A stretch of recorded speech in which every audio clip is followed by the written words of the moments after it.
autumn of 1951.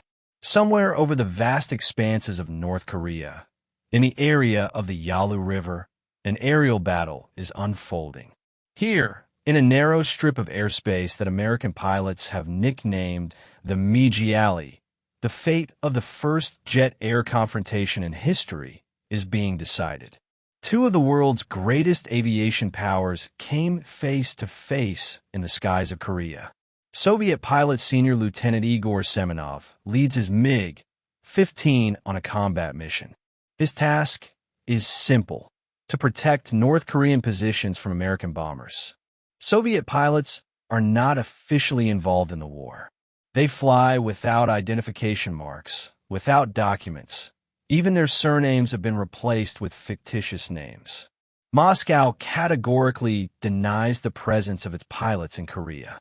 This is a ghost war, a secret war where every flight can be the last, and the feat will remain unknown to the world. Semenov is confident in his car. The MiG-15 is the brainchild of a Soviet design genius. This aircraft impresses with its characteristics. It can climb to an altitude of 15,000 meters, where American fighters are suffocating in thin air. Its rate of climb is phenomenal. Its armament, 323 and 37mm cannons, is capable of blowing apart any enemy aircraft in one short burst. The Americans were afraid of this car. Their straight-winged fighters, such as the Lockheed F-80 and Republic F-84, were virtually defenseless against MiGs. But in December of 1950, a new enemy appeared in the skies over Korea: North American F-86 Sabres, a swept-wing fighter designed specifically to combat the MiG-15. The Americans hastily deployed 3 squadrons of these aircraft to the Far East as soon as it became clear that the old fighters could not cope with the Soviet jets. Semenov has already met Sabres several times in aerial battles. In all respects, the MiG was superior to the American fighter. The MiG climbed higher, accelerated faster, and had a better climb rate. Soviet engineers could be proud of their brainchild, and yet something was wrong. At a briefing this morning, the regimental commander returned to the strange problem again. In recent weeks, the losses of Soviet pilots have increased. Moreover, it was not only young, inexperienced pilots who died, who were sent to replace veterans. The asses of the Great Patriotic War, people who went through the entire war, shot down dozens of fascist planes, also fell. Something has changed in the tactics of the Americans.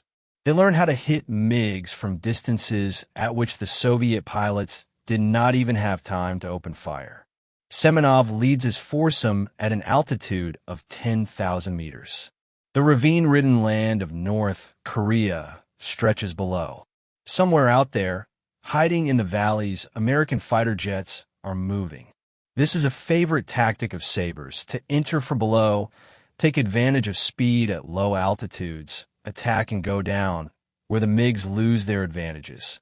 And here they are, 4 silver dots at the bottom and on the right. Sabres. Semenov gives a command to his wingmen, and both MiGs go into a dive. Altitude gives them energy, and speed increases. The Americans are spotted, they can't leave. The classic dogfight is about to begin. But the American pilots are not trying to leave. They turn to meet the attack. Is this courage or madness? Counter-combat at high speeds requires iron nerves and absolute precision. Now everything will be decided in fractions of a second. The distance is closing at an incredible rate. 2,000 meters, 1,800, 1,500. Semenov feels every muscle in his body tense. The ASP-1 Insight is a simple gyroscopic system developed back in the late 30s. The pilot must estimate the distance to the target himself, enter the data himself, calculate the lead himself. At these speeds, it requires years of experience and an impeccable eye. 1,200 meters. Semenov catches an American fighter in the crosshair. A little more, and he will open fire. His 37mm cannon will destroy the Sabre in one burst. One more second, and suddenly there was a flash under the wing of an American fighter jet. Tracers. But that's impossible. The distance is still more than 1,000 meters. At this distance, the probability of hitting is negligible. Soviet pilots rarely open fire from more than 500 or 600 meters away. And the Americans, with their 12.7mm rifle machine guns, have to get even closer to cause real damage. But the tracers are heading straight for him. Semenov instinctively throws a MiG into a barrel, moving away from the line of fire. The moment has passed. An American fighter jet zips past, disappearing somewhere below. And Semenov's wingman is shouting on the radio that his car was hit. It's not fatal, but there is damage. They will have to withdraw from the battle. In the evening, in the officers' mess, Semenov meets his old friend, Captain Vasily Novikov. Novikov poured himself a cup of tea and sank wearily into a chair.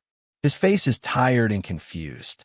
"Igor, I almost stayed there today," he says quietly. "The Sabre came in my tail. I went into a turn. I did everything right. The MiG turns better at altitude. I had a breakaway. But this American was holding on to me like a leash. And he shot from a distance of more than a kilometer. And he did. I have 3 holes in my wing. They're not the only ones who have faced this problem.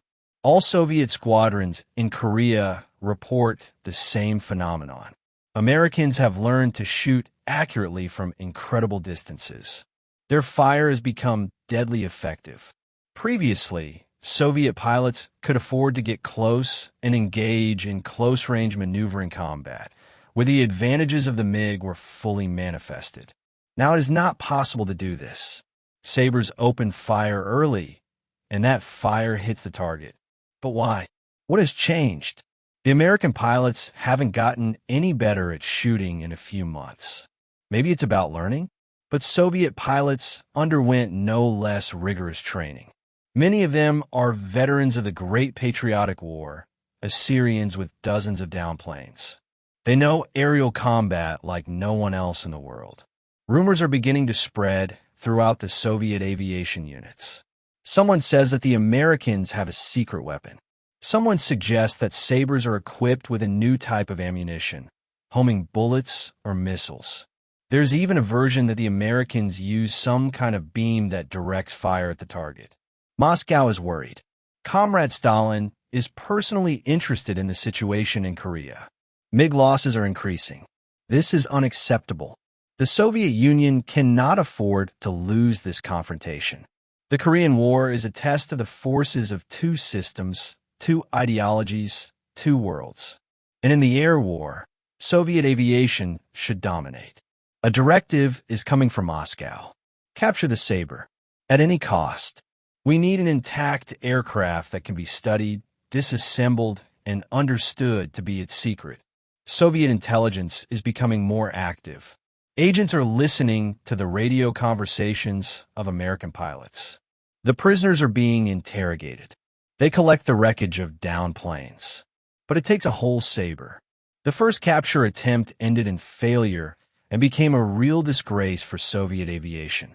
One of the Soviet pilots was ordered to ram the damaged Sabre, forcing it to land in communist-controlled territory. The plan was audacious and dangerous. The pilot had to get close to the American fighter, hit it with his propeller on the rudders, deprive the enemy of the opportunity to maneuver, and then, using the superiority in altitude, force the American to land in North Korea or Manchuria. But the American pilot turned out to be more cunning. Seeing that the Soviet MiG was trying to tail him in an unusual way, he sharply slowed down. A Soviet fighter jet flew by. The American took advantage of the moment and disappeared, reaching his positions. Moscow was furious. The unsuccessful pilot was severely punished. Meanwhile, the air war continued.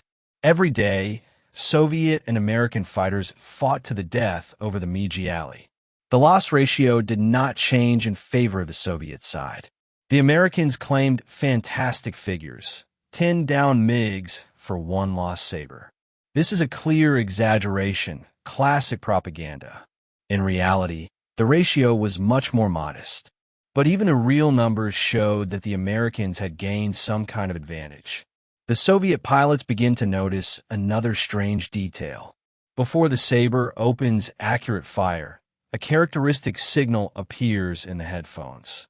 A thin, high-frequency squeak. Some experienced pilots have learned to react to this sound. As soon as they hear it, they immediately begin an evasive maneuver. And it saves their lives. Because a fraction of a second after the signal appears, tracers appear in the air, going exactly to where the Soviet fighter had just been. What kind of signal is that? Where does it come from? Some suggest that this is related to radar. Soviet aviation is aware of the existence of radar stations. They're used to detect aerial targets from the ground.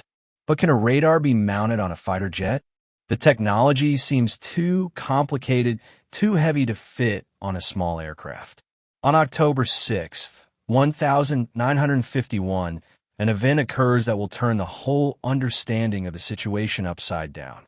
A young American pilot, Second Lieutenant Bill Garrett, leads his Sabre on a combat mission. Somewhere in the Yalu River area, he is intercepted by a pair of MiGs. A battle ensues. One of the MiGs, flown by a Soviet pilot, although Garrett does not know this, ends up in an American fighter jet. The shells pierce the fuselage behind the cockpit, damaging the engine and ejection seat. Garrett knows he won't last long. His car is losing altitude, and the engine is running intermittently. He's trying to make it to the Yellow Sea, where there is a chance to leave the plane and be picked up by a rescue helicopter. But another moment, he notices the damaged Sabre. The Soviet pilot understands that this is a chance to capture an American fighter jet, to carry out the order of Comrade Stalin. Instead of finishing off the American, the Soviet pilot begins to maneuver next to him, trying to drive the damaged Sabre in the right direction. Garrett struggles desperately, but his car can barely stay in the air.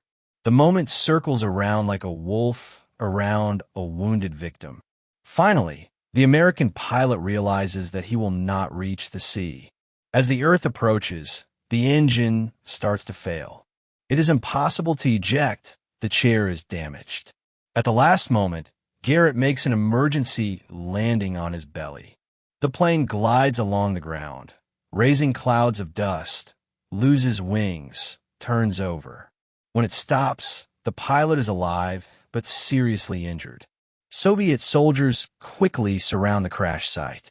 The American is dragged out of the cockpit and sent to a prisoner of war camp, and the Sabre itself is carefully disassembled and prepared for transportation. It was a real success for Soviet intelligence. Now, they have almost an entire American fighter in their hands. True, it was damaged, but the main systems remained intact. And the most important thing is that the sighting equipment has been preserved. The Sabre is delivered to Moscow in the strictest secrecy. The plane is taken apart. Every detail is photographed, measured, and schematized. A group of the best Soviet engineers is tasked with finding out all the secrets of the American machine. Among them is Senior Lieutenant Vadim Matskovich, an aviation equipment specialist. When Matskovich first sees the Sabre aiming system, he realizes that they have found the answer. A small radar unit is located in the nose of the American fighter, above the air intake. This is the APG-30, a radar rangefinder developed by General Electric. The device is quite small, but its value is huge. A Soviet engineer begins to study the system, and the more he learns, the clearer it becomes why the Americans gained an advantage in the air. It's not just a radar. It's a whole complex, revolutionary fire control system. How does it work? In a traditional site, such as the Soviet AS-1, the pilot must manually estimate the distance to the target. It's incredibly difficult. Planes travel at speeds under 1,000 kilometers per hour. The distances change every second. The pilot must take into account the speed of the target, the direction of its movement, its own speed, the trajectory of the bullets, the wind, and altitude. All this needs to be calculated in a split second while the target is in the firing zone. Even experienced aces make mistakes. Underestimate the distance and open fire too early. The bullets will pass ahead of the target. Overestimate. You will open fire too late. You will not have time to hit the enemy. A distance error of 100 to 200 meters at such speeds means a miss. The American APG-30 system solves this problem radically. The radar in the nose of the aircraft constantly emits a forward signal. When a target appears ahead, an enemy aircraft, the radio waves bounce off it and return back. By the time the signal travels back and forth, the system automatically calculates the exact distance to the target. The measurement accuracy is up to several meters. But this is just the beginning. The distance is transmitted to the computing unit of the A1CM site. This unit is connected to gyroscopes that measure all the parameters of the fighter's movement itself, roll, pitch, and turning speed. The system knows how your plane is moving. She knows how far away the target is. She knows the ballistic characteristics of machine guns, the initial velocity of the bullet, the drop of its trajectory. And the most important thing is that the system automatically calculates the lead point, the place in space where you need to aim for the bullets to meet the target. The pilot doesn't need to count anything. He doesn't need to guess the distance. He simply points the glowing dot of the sight at the enemy plane and presses the trigger. Everything else is done by electronics. The effective range of fire increases significantly. If Soviet pilots rarely open fire beyond 500 or 600 meters, then Americans with APG-30 can hit targets at a distance of up to 1,000 meters, and sometimes more. This is a huge advantage. This means that the Sabre opens fire first. This means that he has more time to attack. This means that the pilot can focus on piloting rather than on complex calculations. Matskovich makes a detailed report. His conclusions are unequivocal. The American sighting system is superior to the Soviet one in all respects. The MiG-15 can be faster, taller, and more maneuverable, but in real air combat this advantage is offset by the technical lag of the sighting equipment. The report ends up on the top management's desk. The reaction was unexpected and violent. In the Stalinist Soviet Union, it is dangerous to acknowledge the superiority of American technology. This can be interpreted as criticism of the decisions of the party and the government, as doubt about the correctness of the chosen course.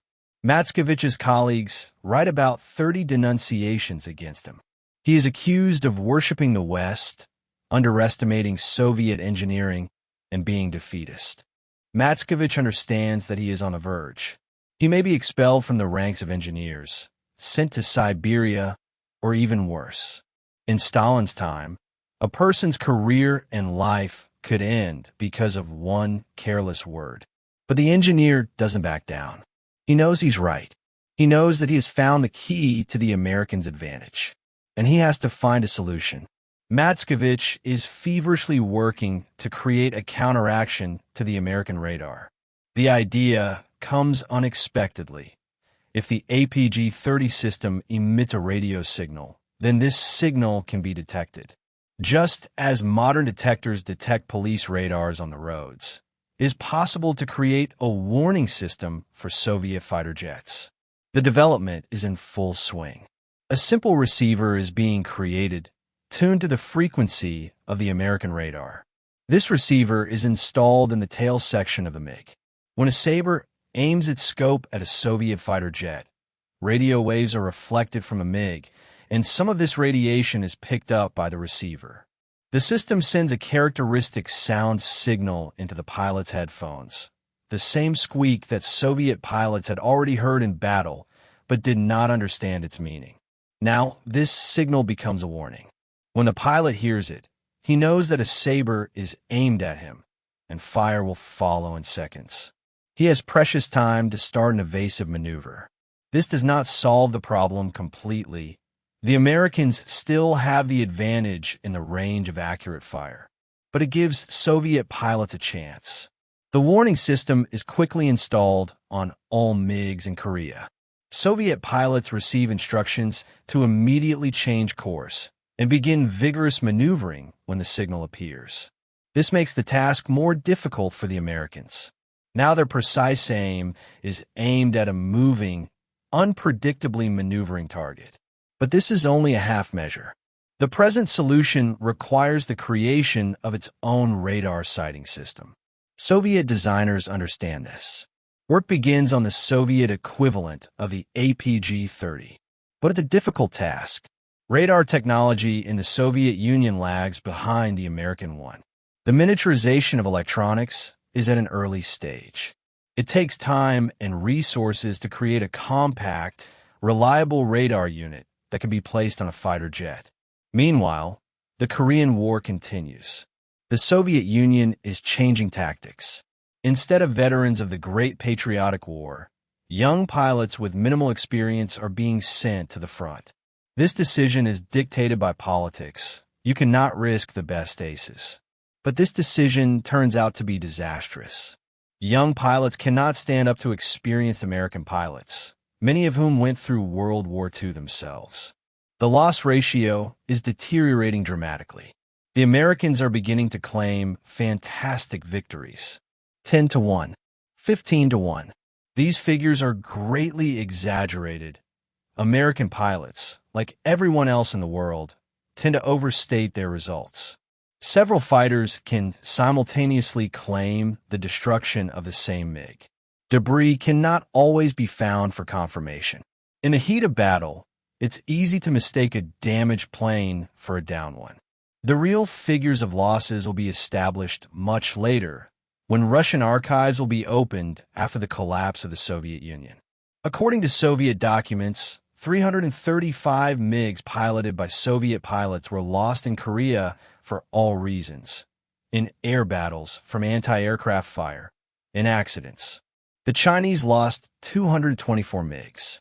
North Korea's losses are not exactly known, but are estimated at about 100 vehicles, about 660 MiGs in total. American losses were 224 Sabres, of which about 100 were shot down in air battles. The actual loss ratio turns out to be about 2-1 or even 1.5-1 in favor of the Americans.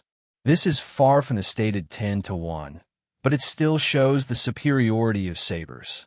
And a significant part of this superiority is explained precisely by the APG-30 system. The history of the APG-30 radar sight is the history of the technological confrontation between the two superpowers. This is an indicator of how one small detail, one system, can change the balance of power in an air war. The MiG-15 was an outstanding aircraft. Many American pilots admitted that it was superior to the Sabre in terms of pure flight characteristics. But technology turned out to be more important than pure performance. Soviet designers learned an important lesson from the Korean experience. The next generation of Soviet fighters, MiG-17, MiG-19, MiG-21, will receive significantly more advanced fire control systems. The Soviet Union will begin to invest huge resources in the development of aviation electronics, radars, and guidance systems. But in Korea, it came too late. By the end of the war, the Americans completely dominated the skies over MiG Alley. North Korean and Chinese pilots who flew MiGs after the departure of Soviet veterans suffered heavy losses. Many of them were yesterday's peasants who had received minimal training. They took to the air on superior machines, but they could not use their potential against professionals armed with advanced technology.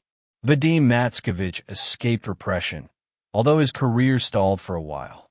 Too many in the military hierarchy were unhappy with his conclusions. It was politically dangerous to admit that the Americans had surpassed Soviet technology in some ways. But the facts remained facts. And over time, when passion subsided, Matkevich's work gained recognition.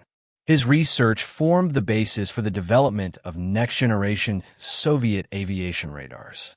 American pilot Bill Garrett, whose Sabre was captured and revealed the secret of the APG-30 system, spent 2 years in a prisoner of war camp. He was released only after the signing of the armistice in July 1953. When he returned home, he learned that he had become an unwitting hero of Soviet intelligence.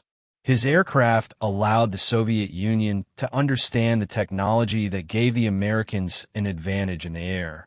The F-86 Sabre aircraft itself became a legend of the Cold War. It was the first American jet fighter capable of fighting on equal terms with the Soviet MiGs. In total, almost 10,000 Sabres of all modifications were built. The aircraft was in service not only with the United States, but also with many other countries. He has participated in conflicts all over the world, and wherever the Sabre with the APG-30 system appeared, it showed its superiority. Interestingly, the APG-30 radar sight system itself did not appear immediately. The first Sabres, which arrived in Korea in December 1950, were equipped with conventional gyroscopic sights similar to the Soviet ones. And in the first months of the war, the loss ratio was about the same. MiGs were shooting down Sabres, Sabres were shooting down MiGs. The pilot's professionalism played a crucial role. But already in the spring of the 51st year, modifications of the Sabre with the installed APG-30 system began to arrive. And it was from that moment on that the balance began to change. American pilots quickly evaluated the new system. It not only increased the accuracy of the fire, but also reduced the load on the pilot. In intense aerial combat, when the seconds count, the ability not to think about calculating lead, but to focus on maneuvering is a huge advantage. One of the American aces of the Korean War, Captain Joseph McConnell, who shot down 16 MiGs and became the most productive pilot of the war, later recalled that the APG-30 system was a decisive factor in his success. He said that even during sudden maneuvers, when the plane shakes, when gravitational overloads put pressure on the body, the system continued to accurately calculate the lead point.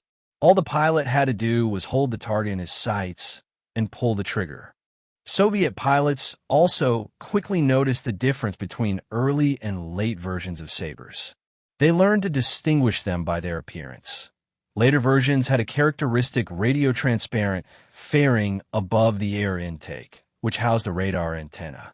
Seeing such a Sabre, the Soviet pilots knew that they were dealing with a dangerous enemy. The developers of the APG-30 system from General Electric could hardly have imagined the impact their invention would have on the outcome of the Korean Air War. For them, it was just another development, one of many projects to improve aviation equipment. But their work changed the nature of aerial combat and laid the foundation for all subsequent fire control systems. After the Korean War, the development of radar sights began at a rapid pace. They're systems with a longer range, with the ability to track multiple targets, with the integration of missile weapons. By the end of the 50s, fighter jets had radars capable of detecting targets at a distance of tens of kilometers and aiming air-to-air missiles at them. The Soviet Union did not stay away from this race. Moreover, having received detailed information about the APG-30 system, the Soviet designers were able to accelerate their own developments. The MiG-19 has already received a radar rangefinder, although more primitive than the American one.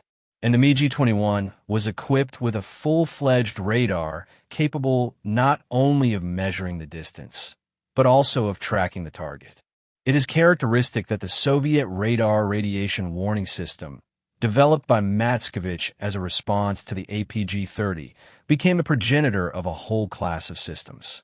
Modern fighters carry sophisticated radar exposure warning systems that can not only detect the fact of exposure, but also determine the type of radar, the direction to the signal source, and assess the degree of threat. The Korean War has become a testing ground for jet aircraft. Before that, jet planes existed only in theory and on paper. The Second World War ended at a time when jet aircraft were just beginning to appear. The German Messerschmitt Me-262 and the British Gloucester Meteor did not have time to influence the outcome of the war. Korea has become the first real test for jet fighters. And this test showed that the future of air warfare belongs to technology. It is no longer enough to have just a fast and maneuverable aircraft. Complex electronic systems, radars, and fire control computers are needed. The pilot remains an essential element, but he must be armed with advanced technology. This arms race continues today. Modern fighter jets are flying computers packed with electronics. Modern aircraft radars can detect targets hundreds of kilometers away.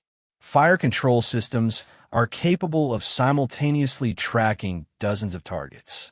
Missiles are guided not only by radar, but also by infrared radiation, visual images, and GPS coordinates. But it all started with a simple idea: to measure the distance to the target using radar and automatically calculate the lead point. This idea, embodied in the APG-30 system, changed air warfare forever. The story of the confrontation between the MiG-15 and the F-86 Sabre in the skies of Korea is not just the story of two aircraft. This is the story of the technological race, the story of intelligence and counterintelligence, the story of the courage of pilots on both sides. Soviet pilots who flew without identification marks, who did not officially exist, died far from their homeland. American pilots risked their lives defending an unknown country from communist aggression. Both sides showed heroism. Both sides have shown the highest professionalism. But in the end, technology won. The APG-30 system gave the Americans the decisive advantage that the Soviet pilots lacked. After the end of the Korean War, thousands of veterans returned home. Soviet pilots received orders and medals at private ceremonies. Their exploits were classified for decades.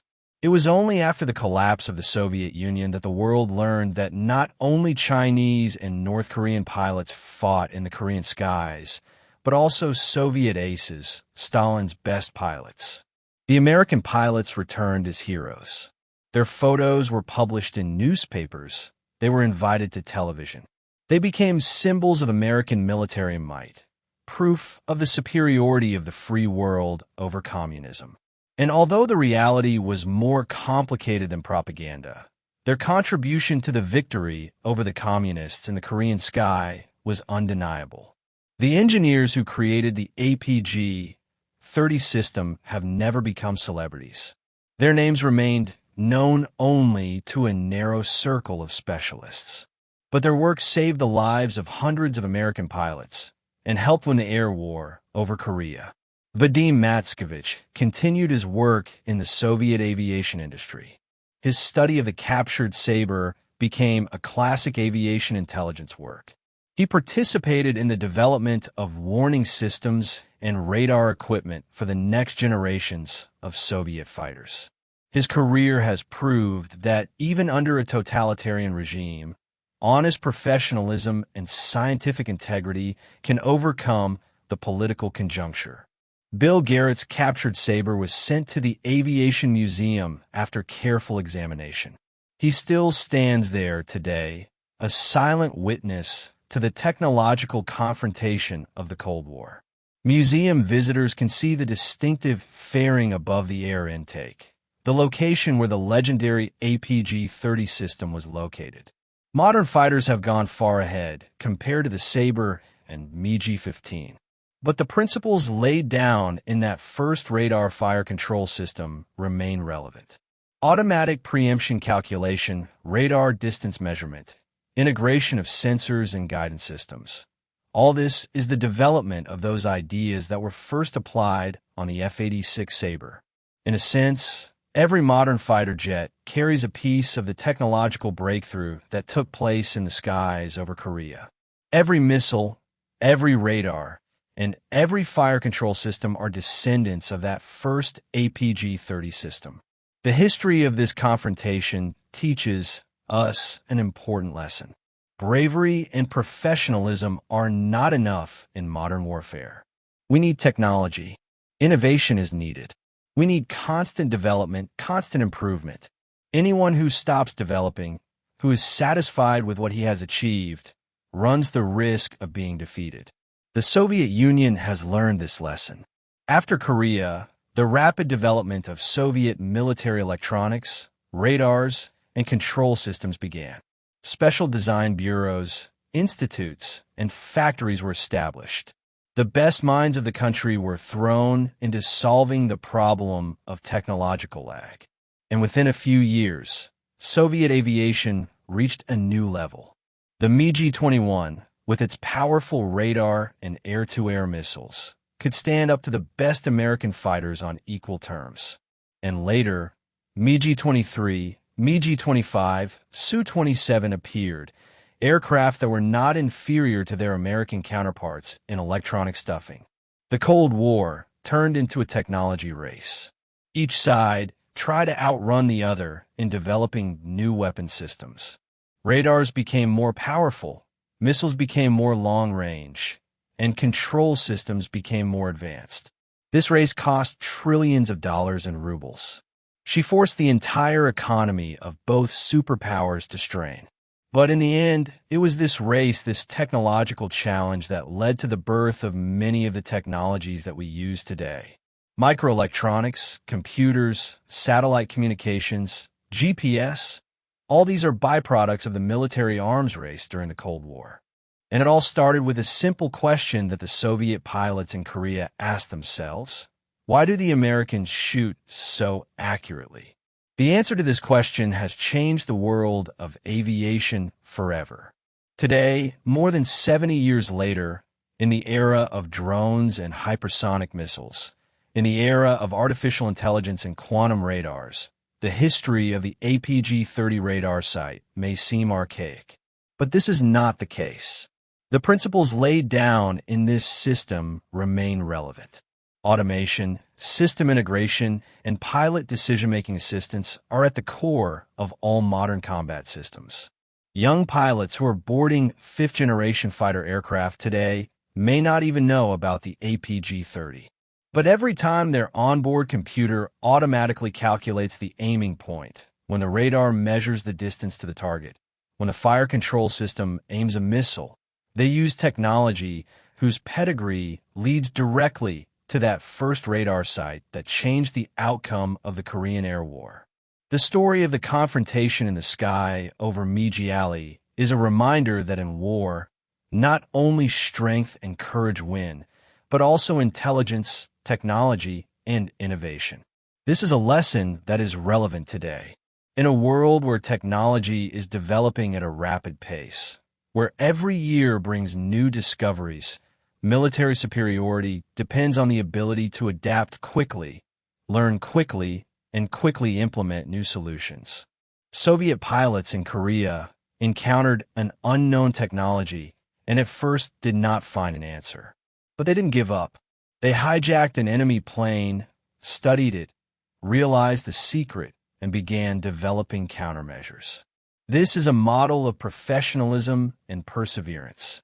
American engineers created a system that gave their pilots a decisive advantage.